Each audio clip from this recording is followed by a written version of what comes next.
Ready?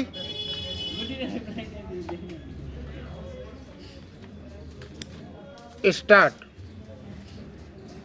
महोदय, संयुक्त राष्ट्र पर्यावरण एवं विकास सम्मेलन सभ्यता के इतिहास में एक महत्वपूर्ण घटना है। विशेष रूप से स्टॉकहोम सम्मेलन के बाद पिछले 20 वर्षों में अनुभव ने हमें इस शताब्दी के लिए विश्वव्यापी विकास की ऐसी कार्यनीति तैयार करने के लिए बाध्य कर दिया है जो पर्यावरण के लिए उत्तरदायी, मानवीय विकास के लिए उत्तरदायी है। इस अनुभव की विविध धाराओं का विश्वव्यापी सहमति से उपयोग करना एक चुनौती है जिसने हमारे अभी तक के महान वैज्ञानिक, राजनैतिक, प्रौद्योगिकी तथा ब्रह्मांड संबंधी सभी उपलब्धियों को बौना साबित कर दिया। यह प्रसन्नता की बात है कि विश्व पर्यावरण कार्यसूची द्वारा प्राप्त की गई अनिवार्यता ने हमें विश्व स्तर पर एक नई शुरुआत करने के लिए प्रेरित किया है। मानव जाति के 7वें हिस्से की ओर से इस सम्मेलन को संबोधित करते हुए मैं अपने आप को गौरवान्वित अनुभव कर रहा हूँ। भारत की सदियों पुरानी सभ्यता, जिसकी जड़ें एक ऐसी परंपरा में समाई हुई हैं जिसने हमेशा मानव और प्रकृति के बीच सौहार्दपूर्ण संबंधों की आवश्यकता पर बल दिया, आज आर्थिक क्रांति की ओर बढ़ रही है। हमारा मन अपने सभी लोगों के लिए बेहतर जीवन स्तर और जीवन की बेहतर गुणवत्ता प्राप्त करने का है जो स्थायी हो और पर्यावरण के अनुकूल हो। यह मार्ग अवरोधों, जटिलताओं और कठिनाइयों से खाली नहीं है। भारत में हमारे सामने दुविधा यह है कि एक और विकास और पर्यावरण के बीच दोहरे संबंध हैं और दूसरी ओर वे समाधान हैं जिनका संकेत हमारे अनुभव से मिलता है और जो सारे विश्व के लिए उपयुक्त होंगे और विकासशील देशों के लिए विशेष महत्व के होंगे। यही कारण है कि भारत ने इसको बढ़ावा देने और इस ऐतिहासिक सम्मेलन में भाग लेने का पूरा प्रयास किया है। हमारी स्वर्गीय प्रधानमंत्री श्रीमती इंदिरा गांधी ने 1972 में स्टॉकहोम सम्मेलन में अपने भाषण में कहा था, यह सभा अपनी स्थिति को समझने और इस पृथ्वी पर अपने जीवन काल को बढ़ाने के लिए मनुष्य के गंभीर प्रयासों की द्योतक है। इस सम्मेलन के आयोजन के लिए विस्तृत तैयारियों का मार्गदर्शन सम्मेलन महासचिव द्वारा किया गया है।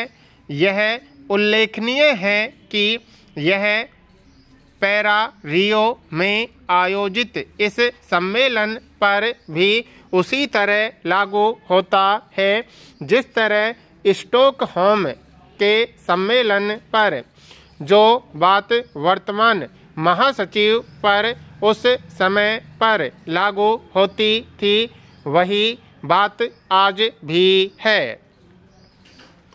महोदय, इस सम्मेलन की तैयारी, इसमें निहित भारी कार्य की दृष्टि से ही नहीं बल्कि विविध अवधारणाओं और परस्पर विरोधी विचारों के तालमेल की आवश्यकता की दृष्टि से भी बहुत कठिन कार्य था।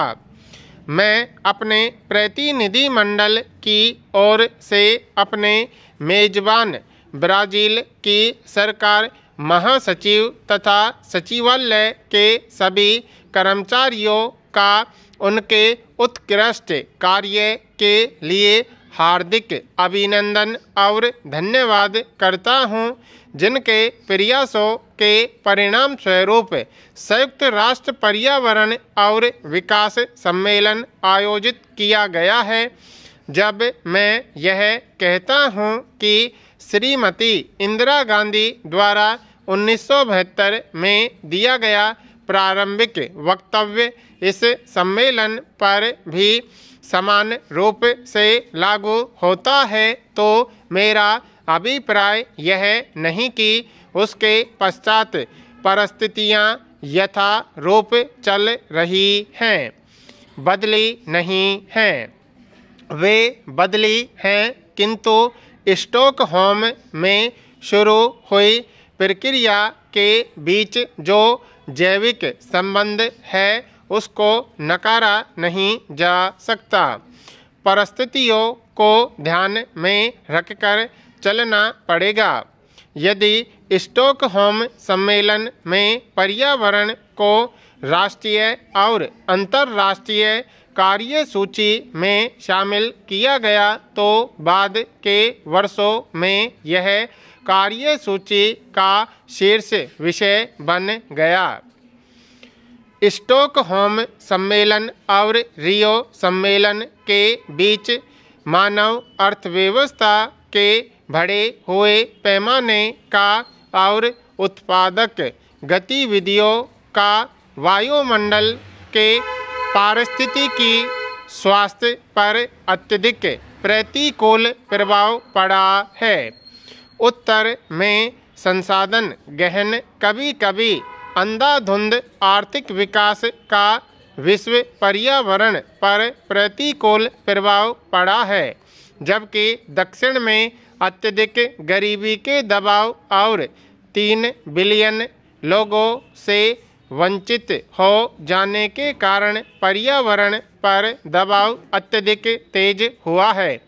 पिछले 2 दशकों के दौरान मुख्यतः परिवर्तन यह हुआ है कि मानव गतिविधियों और सार्वभौमिकृत अर्थव्यवस्था द्वारा उत्पन्न पर्यावरणीय संबंधों के प्रभाव से हमारी परस्पर निर्भरता के बारे में हमारी सूझबूझ और जागरूकता में वृद्धि हुई है। भारत में औपचारिक पर्यावरणीय योजना 1972 में श्रीमती इंदिरा गांधी द्वारा शुरू की गई थी। हमारा नीतिगत ढांचा हमारे विस्तृत संस्थागत कानूनी और क्षमता निर्माण कार्यों में प्रतिबिंबित होता है। कानूनी कार्य और संस्थागत अवसंरचना के बीच सामंजस्य वन्य जीवों और वनों की सुरक्षा, वायु और जल तथा मृदा प्रदूषण के निवारण एवं हमारे वृहद जैवीय विविधता के संरक्षण के लिए प्रचालन स्तरों पर बढ़ती हुई चिंता को प्रतिबिंबित करता है। विकास आयोजन में पर्यावरणीय अवधारणाओं को शामिल करने का भारत का अनुभव अंतर्राष्ट्रीय महत्व का है।